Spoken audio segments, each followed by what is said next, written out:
Power star Pawan Singh के दूसरे गाने का पोस्टर रिलीज होते ही अचानक खेसारी को दिए बड़ा झटका। तो क्या है खबर इस वीडियो में हम जानने वाले हैं। तो वैसा अगर आप पावर स्टार पवन सिंह के सच्चे फैन हैं तो चैनल को सब्सक्राइब करके छोटा सा कमेंट जरूर करना और वीडियो आप पूरा जरूर देखिए। पावर स्टार पवन सिंह के फैंस लोग बहुत ज्यादा बेचैन थे कि आखिर पावर स्टार पवन सिंह के दूसरे गाने का पोस्टर कब तक रिलीज किया जाएगा। तो वैसा का आप लोग के बीच में पावर स्टार पवन सिंह के दूसरे गाना पिया छोड़ दी ही ना, जिस गाने का पोस्टर रिलीज हो चुका है, उस गाने को अगर देखा जाए टी सीरीज हमार भोजपुरी चैनल से रिलीज किया जाएगा। इस गाने के लेखक की बात की जाए तो प्रिंस प्रियदर्शी हैं और म्यूजिक डायरेक्टर की जाए तो बात की जाए तो प्रियांशु सिंह है, जो कि आप समझ सकते हैं कि प्रियांशु सिंह का जितना भी म्यूजिक बनाया हुआ पावर स्टार पवन सिंह का गाना आता है वो गाना सुपर डुपर हिट जाता है।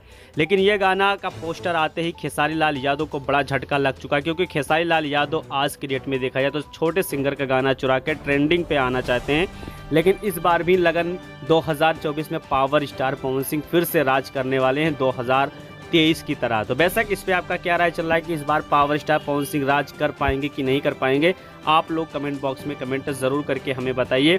और दूसरी अपडेट आपको बताना चाहता हूं कि इस लगन में पावर स्टार पवन सिंह के कई गाने का लगातार अभी शूट चल रहा है और आने वाले समय में लगातार आपको गाना देखने को मिलेगा। तो बेशक पावर स्टार पवन सिंह का जो अपडेट था ये आप लोग को कैसा लगा, हमें कमेंट बॉक्स में कमेंट करके ज़रूर बताइए।